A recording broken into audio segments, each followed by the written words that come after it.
I was invited to give you a taste of a typical law school classroom experience here today, and I thought I would take advantage of this opportunity to do something that's been on my mind for a while. To stand up and to proudly say, God bless America, God bless the Bill of Rights, and thank God for the Fifth Amendment. I'm not ashamed to say I'm proud of the Fifth Amendment, and I'm proud to admit on camera and on the internet that I will never talk to any police officer under any circumstances, with all due respect, sir. I'm doing something really extraordinary here today, something you'll almost never see another law professor do as long as you live.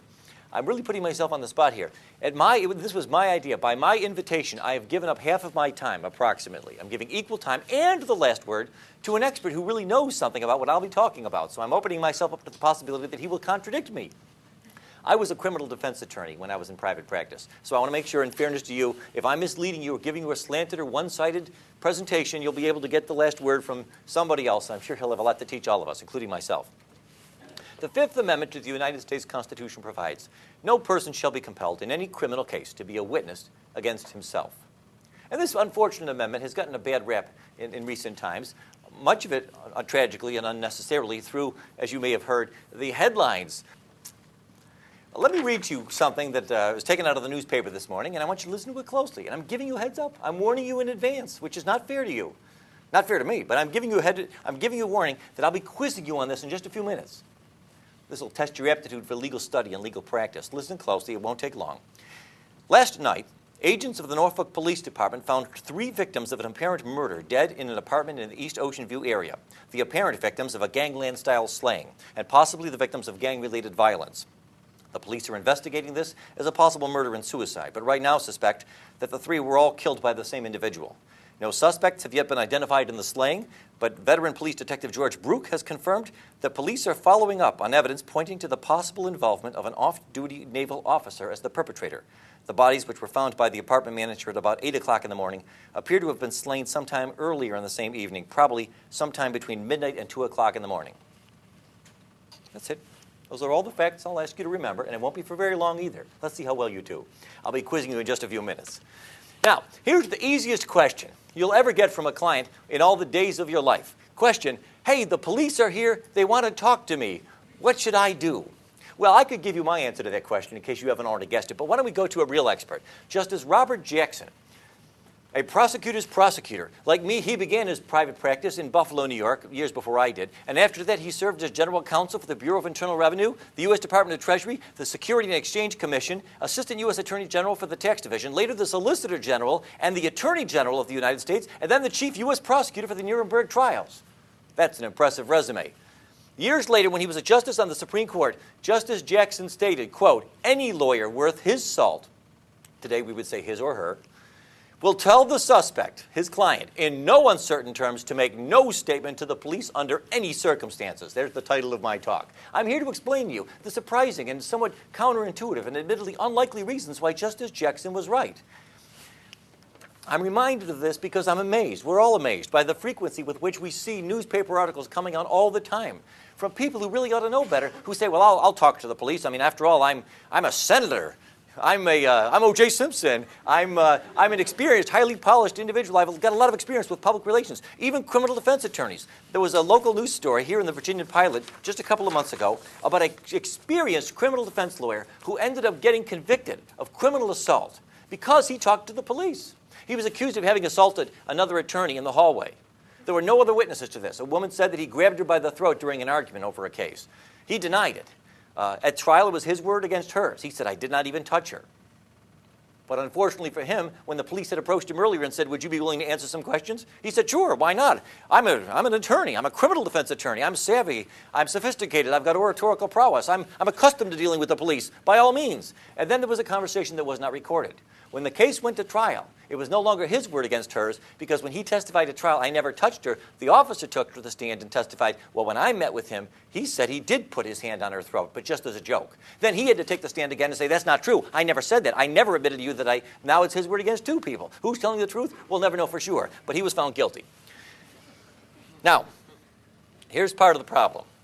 The heart of the problem, as Justice Breyer on the U.S. Supreme Court explained in 1998, is, quote, the complexity of modern federal criminal law codified in several thousand sections of the United States Code and the virtually infinite variety of factual circumstances that might trigger an investigation into a possible violation of the law make it difficult for anyone to know in advance just when a particular set of statements might later appear to a prosecutor to be relevant to some investigation.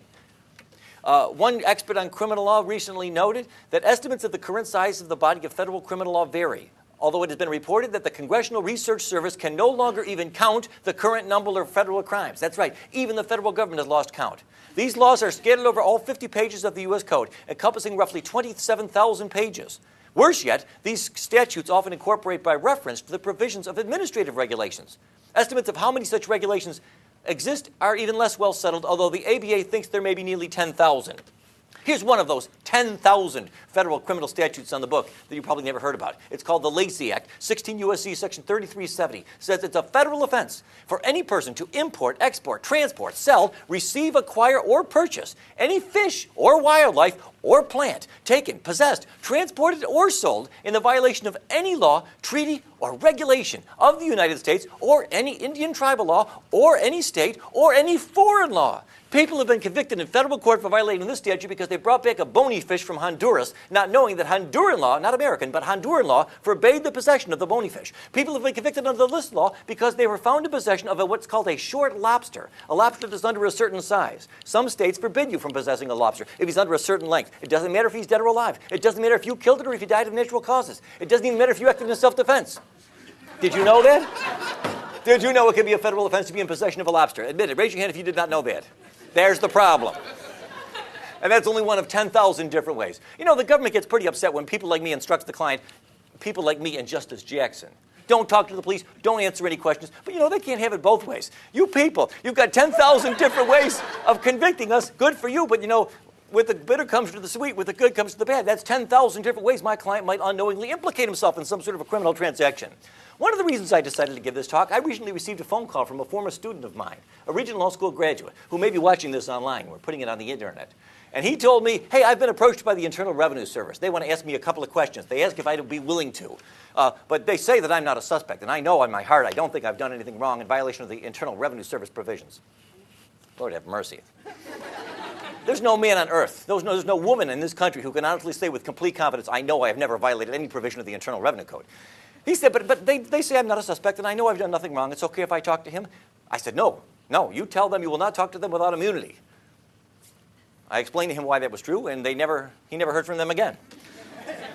Okay, why you should never talk to the police. Let me just spell it out for you. Let me make it plain to all of you. These are the top 10 reasons. I shouldn't really lie to you. I don't really have 10. I don't have time for 10, but I've got time for 8, and that'll be close enough. Number 1, and this really ought to be good enough. Contrary to what you laymen instinctively and naturally suppose, it cannot help. There is no way it can help you. Plenty of folks think that it can, and they're always wrong. You cannot talk your way out of getting arrested. Officer Brook, you've interviewed thousands of criminal suspects. Have you ever, how many times in your experience, have you approached someone, asked if you could ask him some questions because prior to the interview you had some evidence pointing to his possible guilt? And because of the extraordinary persuasiveness and eloquence with which he articulated his innocence, you said, oh, sorry, never mind. Bad call, my bad, I won't. And he talked you out of arresting him. You know the answer to that. Never. Never. It never happens. I've often asked other criminal defense attorneys, in all of your experience, have you ever once had a case where you looked back in hindsight and said, thank God my client talked to the police? They laugh at me. They laugh at me. They say, you've got to be kidding me. You cannot help you. You can't talk your way out of getting arrested. And contrary to what you might suppose if you never studied the rules of evidence, what you tell the police, even if it's exculpatory, cannot be used to help you at trial, because it's what we call hearsay. Under the rules of evidence, specifically Rule 801D2A, if you want to look it up, everything you tell the police, as the saying goes, can and will be used against you, but it cannot be used for you. From time to time, I've known attorneys who tried to call to the stand a police officer and say, officer, would you tell the jury what my client told you because what my client told him is actually good for my case? If you tried that at trial, the prosecutor will object that it's hearsay, and the judge will agree. The police will not be allowed, at your request, to tell the jury what your client told him, no matter how good it may be for your case. It cannot help. And that ought to be good enough reason. That ought to be reason enough to keep your mouth shut. But if you're not persuaded, let me go talk about a couple of others. Number 2, obviously one of the most obvious. If your client is guilty, as many of them are, but even if he's not, even if he's innocent, he may well admit his guilt with no benefit in return. Now, of course, many of you are thinking to yourself, well, what's so wrong about that? I mean, shouldn't guilty people be confessing? Confession's good for the soul. It's good for law enforcement. It's good for the prisons. Yes, sure, all those things are true. And like the rest of you, if I or anyone close to me is ever the victim of some sort of a serious crime, I hope they get the right guy. I hope they convict him. I hope they put him away. We all feel that way. Hey, but what's the rush, friends? You don't got to admit your guilt the first time they come by to meet with you. In federal court, 86% of all defendants plead guilty at some point before trial. If your client is guilty and really ought to punish and really ought to have go through some sort of a cleansing act of contrition and fess up and admit his guilt, there'll be plenty of time to do that. They almost always do. No need to rush, no need to tell the police something. Wait and see if perhaps your client can work out some sort of an arrangement where maybe he'll make some sort of compensation to the alleged victim, or maybe he'll be able to get some sort of a discount in his sentence.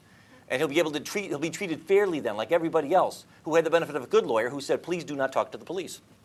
And don't forget, by the way, even if your client only admits to things that the police already knew, you might think, well, what harm can it do? He says he wants to talk to the police. All he wants to do is admit that he was there, but the cops know that he was there. All right, go ahead and tell him. Well, how can it hurt? It might hurt if the police officer becomes transferred to Minnesota, or deceased, or injured, or comatose, or cannot be located by the time of trial. The case will be dismissed if there's no confession. But if your client admits to things, that confession is freely admissible against him and can be a basis for getting him convicted all by himself. Senator Larry Craig can explain all of this to you.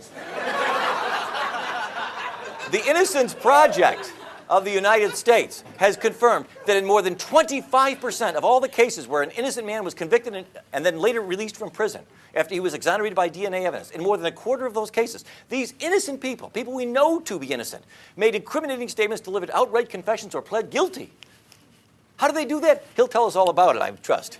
Here's a couple of famous examples. You can just ask them. You don't have to take my word for it. There on the left was Eddie Joe Lloyd. He was convicted in 1984 of the murder of a 16-year-old girl in Detroit after he wrote to police with suggestions on how to solve various recent crimes. During several interviews, police fed details of the crime to Mr. Lloyd, who was mentally ill, and they lied to him and convinced this mentally ill man that by confessing, he might help them smoke out the real killer. He later signed a confession, gave a tape-recorded statement.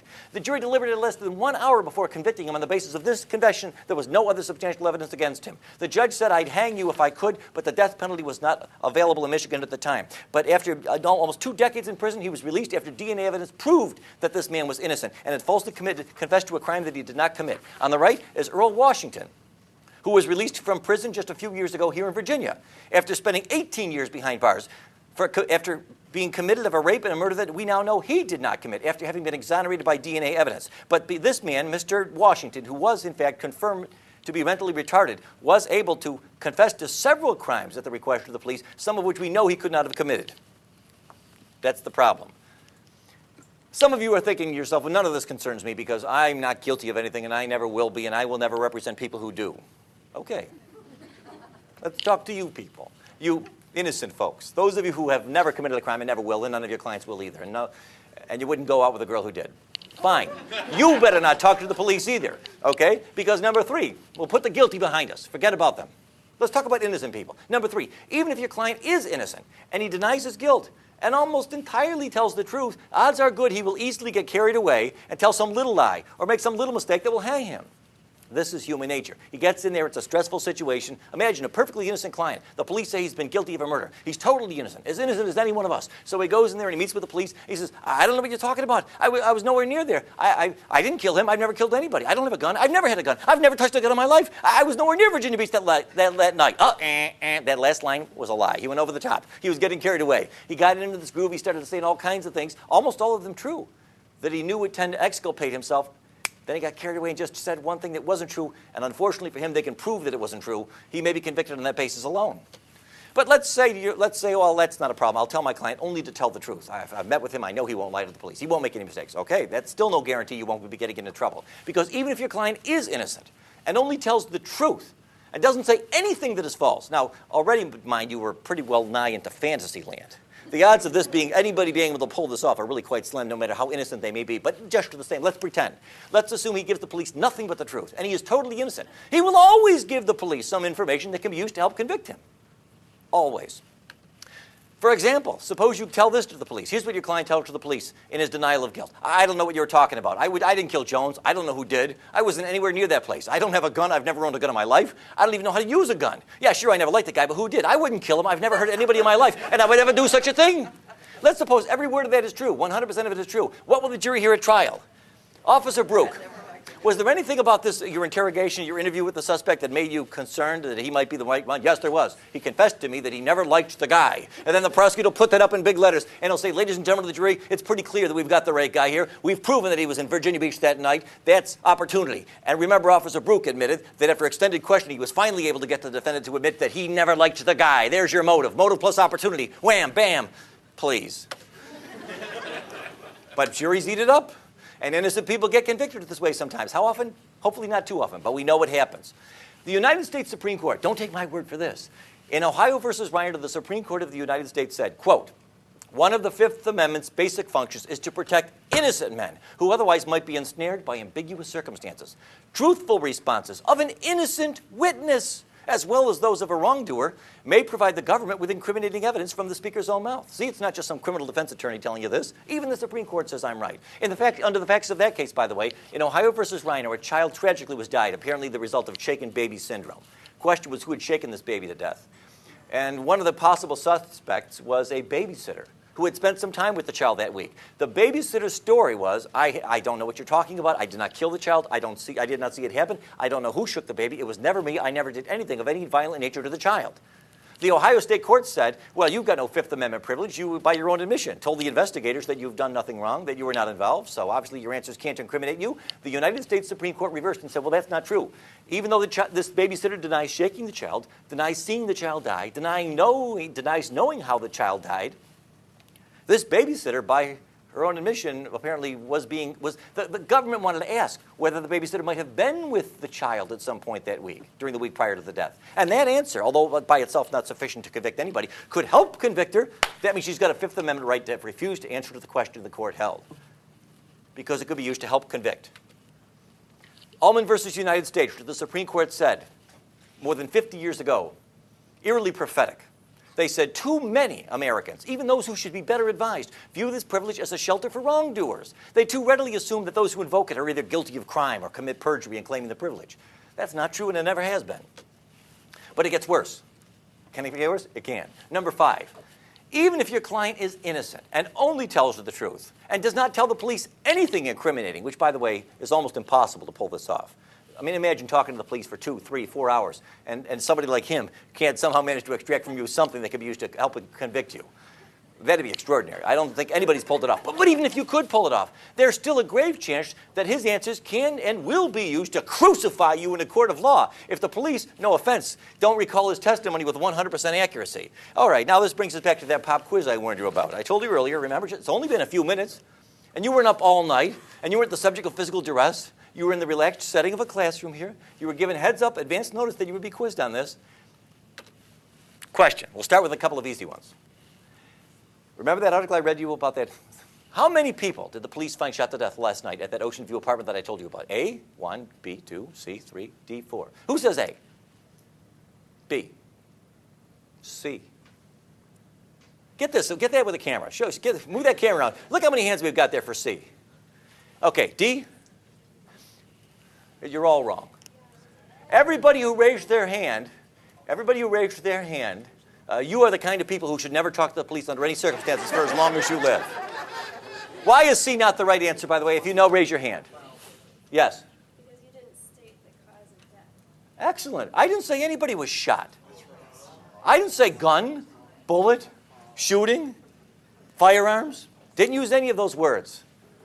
But I don't blame you if you thought that I did. This is the way the human mind works. We hear things. We fill in details. I said gangland-style slaying. That may or may not imply something, but it doesn't mean that anybody was shot. And that's the problem. You see, even if your client is innocent and only tells the truth and doesn't tell them anything incriminating, and his statement is videotaped, his answers can be used to crucify him. You might say, wait, how can that happen? I insisted, at my insistence, I called the police and I said, look, if you want to talk to my client, you can talk to him, but only if you videotape the whole thing. I don't want there to be any debate between the two of you over what happened. Okay, we'll videotape the whole thing.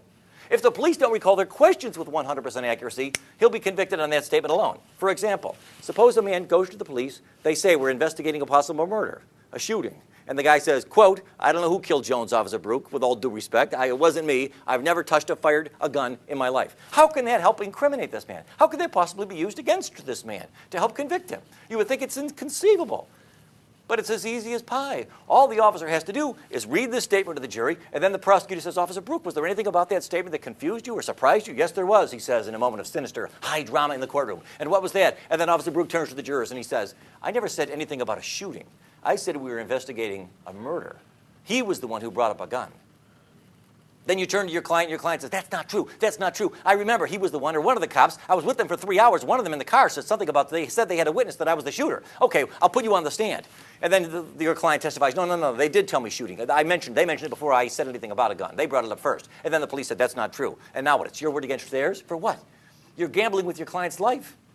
And police officers can very easily make a mistake like that, just as so many of you did just a few minutes ago, about whether you recalled having heard me say something about somebody actually being shot. Police make mistakes, innocently, inadvertently, unintentionally. Any statement, no matter how exculpatory it may seem on its face, can be used to crucify you all by itself if the police are either willing to lie, not likely, or if they just have an innocent misrecollection of the details as to what they did and did not tell you before you told them what you said. All of these, by the way, all of these problems disappear if you take Justice Jackson's advice and say, thank you very much, officer, but no thanks. How about this one? Here we go. Now, here's the most surprising of all. I've saved the most surprising one for last. Let's suppose you've got the following scenario. Your client's thinking about talking to the police. He acts like, he says, I've got nothing to hide. They think that I killed somebody in Virginia Beach last night. Well, this is what your client tells you in confidence. I don't know who robbed that store. It wasn't me. In fact, I've got a pretty good alibi. I wasn't even in Virginia Beach that night, last night. I was 4 hours away visiting my mother in the Outer Banks. Unfortunately, no, I did not pay for gas with a credit card. I used cash, and so I've got no witnesses that can prove I was there except my word, and of course, Mama, for what that's worth, which is nothing. So your client says, so the police want to talk to me, and I want to seem cooperative, so what I'll do is I'll tell them that I was in the Outer Banks last night. Now, there's nothing on its face incriminating about any of that. Let's assume, by the way, that you believe with all your doubt. You've given your client a polygraph exam. You've known him for years. You've been going to the same Bible study for 30 years. You know beyond a shadow of a doubt that he's telling you the truth. And he's not admitting anything. He's not admitting motive. He's not admitting opportunity. He's not admitting that he was there. How on earth could this come back to haunt us? How on earth could this come back to be used against us? Be honest. Raise your hand if you really think the answer to that question is, I can't see how it could possibly be used against me. You're afraid I'll call on you, right? I won't call on you. Well, you're wrong. You're dead wrong. You're always wrong. Everything you say, every time you talk to the police, you will regret it. You see, the problem is, here it is. This is the last point. I think it's almost, even if your client is innocent and only tells the truth and doesn't tell the police anything incriminating, and the entire interview, questions and answers are videotaped, even his truthful answers can be helped to use crucify even an innocent man if the police, through no fault of theirs, end up in the possession of any evidence, even mistaken and unreliable evidence, that anything your client told them was false, even if in fact it was true. Again, going back to this example from a moment ago. Let's suppose I go ahead and I meet with the police. I think I got nothing to hide. I tell them I was in the Outer Banks last night, officer. How can that be used to convict me? By itself, it cannot. It cannot help at all by itself. But what if I later find out, to my horror, after I put my cards on the table, that they've got a witness, a girl that I went to high school with, an unimpeachable witness. We've never been enemies. She'd have no reason to lie. She swears she thinks she saw me in Virginia Beach last night, a couple of blocks away from that store, about an hour before it was robbed. Now, her testimony by itself isn't going to help the prosecutor. Hell, if she's all they've got, I'll get this case thrown out before trial. But if, like an idiot, I talked to the police and I told them the truth, I told them I was in the Outer Banks, and now, lo and behold, tragically, it turns out they've got a witness, a false, mistaken, confused, but sincere and credible witness who could testify that I was here in Virginia Beach. Now they're likely to get a conviction. Because what they'll do, I've just turned this cop and this woman into the government star witnesses. They'll put Officer Brook on to testify about how my client lied to him about being in the Outer Banks, and then they'll put on this girl who otherwise would have not even helped with their case at all, who will testify, no, that's not true. That was a lie. I saw Mr. Duane's client here in Virginia an hour before the robbery, not so far from the store. By herself, she would not have helped the government in any significant way. But what I have just done, you see, is given them the other part of the puzzle. And now I'm doomed. Just ask them. I close with this example. Here we have a couple of recent celebrity examples of why it is that even people who admit nothing always end up denying it. I mean, sorry, they always end up regretting it. On the left, we have Martha Stewart. She was the victim, the subject of an extensive government investigation that was looking into the possibility that she was guilty of violations of certain federal laws, securities laws, fraud kinds of things. They couldn't pin that on her, but they were able to get a conviction because she denied it. Talking to the police and later to some of the shareholders, she said, no, it's not true. I was not guilty. So they charged her with lying to federal investigators, and they got a conviction, and she was sentenced to 5 months in prison. Marion Jones, on the right side, another person who would still be out today if she had always taken the advice that I'm giving you now. She was asked if she had ever used steroids, a controlled substance. And instead of taking the fifth, she said, no, I never took steroids when I won those Olympic gold medals. Later on, it turned out that she was lying. She worked out a deal. She pled guilty. She admitted that she was lying. And she, over her strenuous, tear-filled objection, even though she has 2 young children, was just recently sentenced to prison for 6 months. The guy who sold her the steroids, the pusher, he got only 4 months. But she got 6 months because she lied to the police and said that she did not do it. You see the problem. Michael Vick, who recently pled guilty, as you know, to these charges with respect to the operation of this dog combat sort of operation at his home. At sentencing, like many other criminal defendants, even though he eventually pled guilty at sentencing, one of the reasons his sentence was a little harder than it might have otherwise been, the judge said, was because when he initially met with the police, he lied to them and said, I didn't do anything. I didn't do it. I don't know what you're talking about. Even guilty people, but not only guilty people, will always end up regretting talking to the police. So my advice to you, Justice Jackson was right. Any sane, competent lawyer in his right mind will always tell every client under all circumstances, I don't care if you're innocent. I don't care if it's the truth. If it's the truth, great. We'll tell the jury all about it. There'll be time enough to put our cards on the table. But before we get there, I haven't seen yet what the police got. They may have mistaken and confused witnesses who will contradict even the truthful stuff that you say. We have no way to know, no way to predict whether the information that you give them, even if truthful and reliable, will end up unwittingly dispelling our demise. So keep your mouth shut.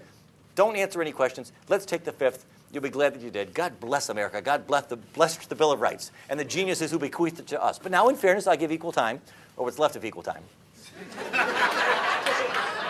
to a police officer who will explain to the extent to which, if any, he agrees or disagrees with anything I've got to say. I have no idea to know what he's going to say, but it'll be interesting. Here, let me give him the microphone. Let's give him a hand. Officer George Brook, the Virginia Beach Police Department.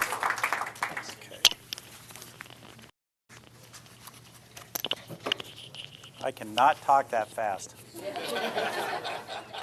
Not even interviewing. I'm going to take the podium here, Professor. Because I took notes on some of the things you said. And everything he said was true. Okay? And it was right, and it was correct. And I'm just going to give you a few ideas. I'm going to tell you a few examples. But first, I'm going to give you a little information.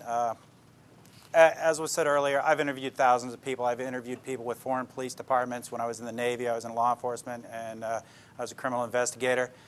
Thank God we're in the United States, because most interviews in Italy, Spain, and so forth start out physically. Okay? There's no police abuse over there. They can do pretty much what they want. Anytime they want, anyhow they want. So just be aware of that and be thankful for where you're at.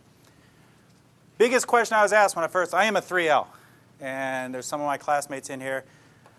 Best day is coming up, May 10th, when we get to leave. So those of you that are applying, and I told a couple people this, you think it's hard getting into law school? Try getting out. Okay? A couple of things I was asked. How do I quit from getting speeding tickets? Very easy question. Quit speeding. Okay? But something Professor Dwayne brought up, are any of you guilty of anything? How many of you drove here today? Anybody go above 55 on the interstate? Anybody drive at home and go above 55 on the interstate? Because if you stay... What are you waving your hands for? I told you, go I know. I remember, but I was doing it anyway. I did it intentionally. And there you go. And people are inherently honest, and that's their biggest downfall. Okay, they really are. Or they want to tell their story. And if you drive 55 on the interstate where it's 55, the only thing you're going to do is meet the person behind you, because they're going to rear end you and you're going to get run over. Okay, so that's a fact. But everybody does something that they can get in trouble for. I can follow as a police officer when I was in uniform. I could follow a car however long I needed to, and eventually they're going to do something illegal, and I can pull them over, and justifiably illegal to pull them over with. So just be aware of that. Don't think you're so innocent in such a thing. When you get stopped for a traffic ticket, everyone likes to be somewhat honest. And what's the first thing the police officer asks you? Do you know how fast you're going? If the speed limit's 35, you'll say, oh, 38, 40, because you want to be kind of honest even though you're doing 50. You just said 38, 40. You just admitted to breaking the law. You just confessed. So they can go to court with that, with a confession that you were exceeding the speed limit. Okay, so you need to think about those things, and when you do become defense attorneys, which I may, who knows, you need to think about those things for your clients. The other thing you need to think about your clients, and this is going to seem very terse, people are stupid. Your clients are stupid. And I've had defense attorneys come up to me. Matter of fact, one on a motion to suppress just Tuesday come up to me and tell me his client was stupid. Okay? They're very straightforward. They do foolish things. They talk to the police. You guys need to be aware of that. Now, in my past, and it wasn't exaggerated, I have interviewed thousands of people. I've arrested and dealt with over 1,000 felonies. Well, actually, more than 1,000 felonies. Probably about 20, or no, about 1,000 felonies, 2,500 misdemeanors. 98% of them conviction rate. 80% of them I don't even have to go to court. Why? Because there's confessions. Because they confess. So these people have no problem. The hardened criminals have no problem talking to the police. People like to tell their story. And they'll sit in that room and think about it. You're picked up by the police. You're in a little room. There's one chair here. There's a desk. There's another chair. What's the thing you want the most right at that point? To get out of that room. To be out of that room. Think the police officer's shift is ending in 15 minutes. Does a police officer want to get out of that room? My overtime rate's $58 an hour. Do I want to get out of that room? I have no problem. I'll stay there for 10 hours. I'll take that $600. Okay, so I have no motivation to want to leave. You do, and that's how we get you to try to talk. I have my job. My job is to develop probable cause, develop a good case. A great case is a case with a confession. Get it to the Commonwealth's attorney so that they can prosecute the case with little, if any, effort. And the Commonwealth attorneys love those cases, the little and any effort, because they come with a stack of files that high in court every day. So they love those cases. That's my job. The defense attorney's job is to hope they get to their client before I do and make sure they don't talk to me, no matter what.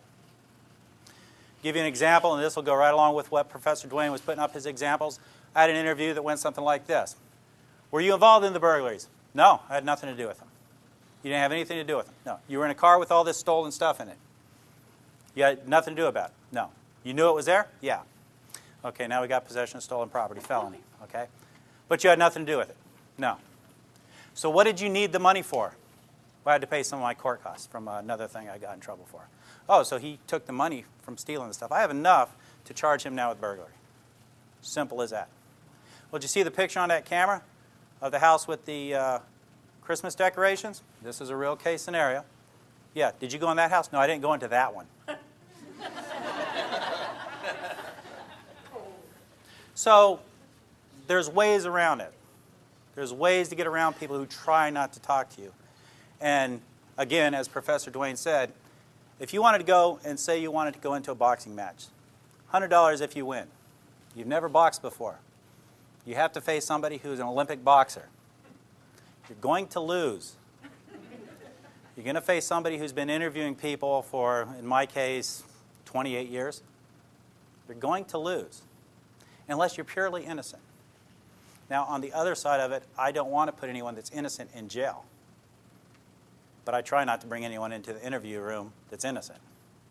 And there are a couple that I have let walk away because they were innocent. Okay, the interviews. How do we approach the interviews? There's a number of ways to approach interviews. There's a number of types of people that I deal with. First thing I do, anyone know what they get told first when they're in an interview? Miranda. Miranda warning. Okay, it's not a right. You don't have a right to Miranda. Those rights have always been there. It's called the Constitution. You're just teaching. You're doing a real quick class on the Constitution for these people. Usually they don't listen to it.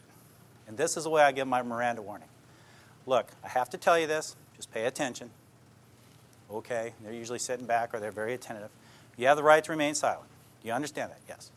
Anything you say may be used against you in a court. I don't have to say it will be. I say it may be. Okay, and they get that. You have a right to an attorney, And if you can't afford one, one may be appointed to represent you. Got that?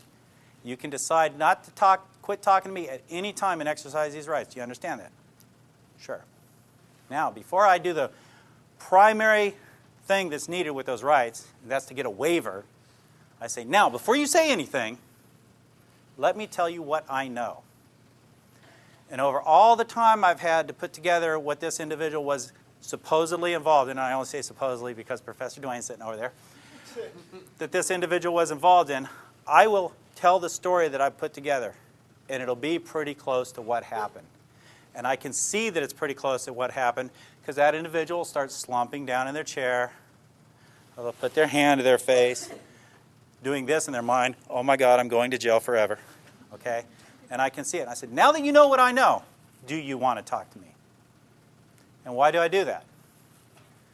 Because if I didn't do that, is if I said, do you want to talk to me, they'll say no. So I give them the time to think about, and then comes the next phrase. Now, before you start talking to me, let me tell you the difference between a lie and a truth. If you lie to me, and I get before the judge, and I tell the judge that you were dishonest with me, that's just not going to make him happy.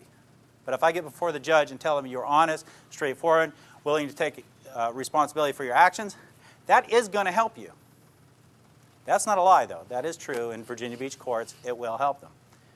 You know, they may not get 5 years. They may get 3 years. They're still going to prison, or they're still going to have a felony, but it will help them. And then I have to determine what kind of person I have. And there's two types. There's the one, like I mentioned to you earlier, where I have to talk to them about different things, get into their own skin, as the word is, and try and get them to talk to me and discuss things. I had a sexual assault case. I had to talk to the guy how hot the woman was, and I understand where he was coming from. And when I said that, we were buds. And he started talking to me. And he's still sitting in prison. Okay? So you've got to get in there and you've got to go places. The other side is, I can't try and act like that individual acts. Okay? I can't try and act like what we call lovingly a hood rat. I can't try and act and talk like him. Because I'm an older white guy. We don't talk like that, and that would be an insult. And you can't insult people. It doesn't matter who they are. It doesn't matter where they grew up. It doesn't matter where they're from. You can't insult people like that. You have to be yourself. So you have to get into their mindset and the way they're thinking and have a discussion with them. The other type of person is the one that likes to tell a story. This young man, great man. I love him to death. He didn't go to jail because I went to bat for him, because I felt sorry for him. He was a newlywed. He was having money problems. Former Marine. I said, tell me what happened. And he told me this beautiful story about what happened. What he had done is he had sold a piece of equipment that his ex-employer had that he had stolen. He told me the beautiful story of what happened about him finding it on the side of the road and all that kind of stuff. And I didn't even question about him. After he finished his whole story, very unplausible but very beautiful story, I sat there and listened to it for 15 minutes. I looked at him and I said, you stole the stuff from your boss, didn't you? Yes, sir, I did. I had nothing. I really had nothing except the fact that he had sold it. So there's those types of people. And then the third type, the one who tries to be the hood, who tries to be the criminal, who cries like a baby when they walk into jail, but when they're on the street, they're as tough as rocks. You go in there with your paperwork, you sit down, and you just start doing paperwork. And usually I have a videotape sitting on top of it, just for measure, so they think I have a videotape. And you just sit there. Don't tell them Miranda. Just sit there and wait for them to start talking, because they will. They want to talk. People want to communicate. They hate silence. That's why when people speak, you hear, when they're talking, because they need to fill that void with something. People hate silence. So that's the other one. So that's another way. So you see how there's an unlevel playing field here. Even with the most educated individual, there's an unlevel playing field. If you talk to the police, everything's going to be written down. If you get pulled over for a ticket, they give you the ticket, and you pull off. Do you ever see the cop pull off right after you? Usually not.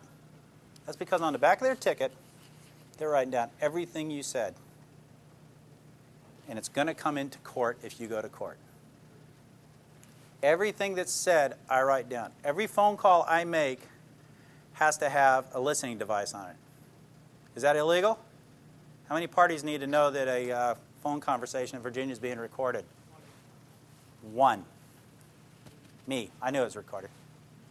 I get many, many confessions over the phone.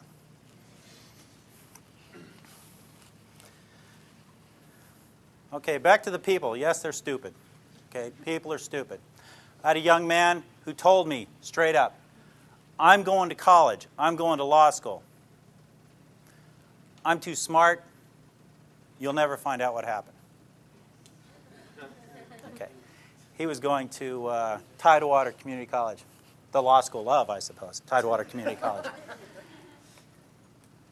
He was the partner to the one who I told you the interview about just a little while ago, where I would ask him what he needed the money for. He was his partner.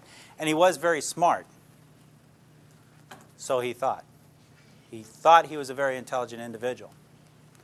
I ended up arresting him 5 times out of his house. His mother hated me. She liked me the first time. She apologized. She didn't really like me much the second time. It got to the point where she really hated me after that. He's doing 8 years upstate. He's very smart because he decided to tell me how smart he was. And in telling me how smart he was, he let it slip that he doesn't sell stolen stuff to pawn shops. He sells it to flea markets because they do not have to report to the state. I know how to drive to a flea market just as good as anyone else and go look for stuff that I'm looking for. So he was trying to impress me with his ability to be smarter than I was, and he confessed. So people are inherently stupid, especially criminals. Now, and don't get me wrong, there are some very intelligent criminals out there, and most of them work in really big office buildings and wear suits. Yep, she went to jail. Is she hurting? No. But there are some very intelligent street criminals out there as well that get other people to do their bidding and so forth and so on, and people are afraid to turn on them. But there are some very foolish people. Just a couple other things. I do a thing usually with younger people, usually between the age of, I try not to deal too much with juveniles, but between the age of 16 and 25, is once they've talked to me. Now, let's back up a little bit. You don't need a recording in court for a statement. As Professor Duane said, it's his word against my word if he was a defendant. Number one, and this is the way it works, and this is the way the real world works, in case you guys haven't been out there, that's outside the windows out there. The jury looks at a defendant sitting next to a defense attorney. That's strike one, because the jury is already looking at that as that being someone who did something that put them in that chair. Number two, they get a uniformed police officer up there. They get someone wearing a suit as a detective up there that is a professional witness. That's strike two. So now they have a professional witness against them. And then if they've confessed and that professional witness is going to sit there and read from his or her notes, the confession, that's strike three. Go get your orange jumpsuit. Do not pass go. Do not collect $200. So they have all those strikes against them. And I know you're innocent till proven guilty, but it's a jury of your peers. And the perception is if you're sitting next to a defense attorney, you have to prove you're innocent. And that's just the perception of a lot of the jury. No matter how many jury instructions they get, they still perceive that person is a hoodlum, is a criminal. And no matter how hard some defense attorneys try to put their clients in suits and have them sit up at the table, if the trial is a long trial, they fall back to their old ways and they start acting and speaking in a way that's not very good for their case.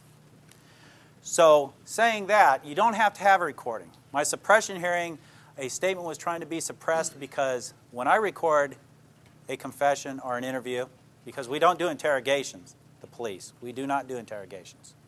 That's a bad, mean, Nazi kind of word, okay? We do interviews, okay? And you'd be amazed how much difference it makes when you use that one word versus interrogation. I'll take it off the tape and I'll have my secretary put it to paper. Immediately afterwards, I'll take that tape and I'll scan it over my magnet, throw it in my box so I can use it again. I do not keep the tape. It is not evidence. It's not required to be evidence. It is there. If it's there for the court, It's just extra. You don't have to have that. But it's really good to have. The suppression hearing, he tried to suppress that. After I testified, the defense counsel stood up and says, well, Judge, I really don't have anything to say. And the Judge Canada, said, motion denied. And let's move on and go to court. So you don't have to have recordings. You don't have to have videotapes. The police videotapes, that's just extra. If you got that police officer sitting there testifying, you don't have to have that videotape. You got the guy that was right there to tell you what happened. But it's always nice to have those extra things. And what I do for these young people is I'll say, look, the person who you broke into their house are very upset. They're very angry because you sold their stuff to the pawn shop. Pawn shop stuff, sold them. They don't get their stuff back. They're very angry. They want you to go to prison. Okay? They may be very angry. They want you to go to prison. They may want to. To lessen that, that's the start of what's commonly known as a lie, because we are allowed to lie in interviews. To lessen that, you might want to make them happy. And the reason that's a lie is because when it is a felony in the Commonwealth of Virginia, the victim has nothing to do with the prosecution or how long the people go to prison or any of that kind of stuff. We're prosecuting them, not the victim. But to lessen that, what I'd like you to do is write an apology letter to the person whose house you broke into. Just write it out. Well, how do I write it? In your own words. Just write, I'm sorry for what I did. Then say that, when I broke into your house the other night, whatever. They write it out. They sign it. I sign it as a witness. I put the date and the time that it was written. I give it to the Commonwealth's attorney. It's entered as evidence as a written confession in the person's own handwriting. I don't type it up again and have them sign it. In their handwriting, a written confession. Is that person going to get convicted? I have never seen them not get convicted on that, on an apology letter. So, in support of Professor Duane, everything he says is right. That's what I do. Now, to take away the support, I don't try and send innocent people to jail. That's it. That's all I have. Any questions or anything like that? Sir?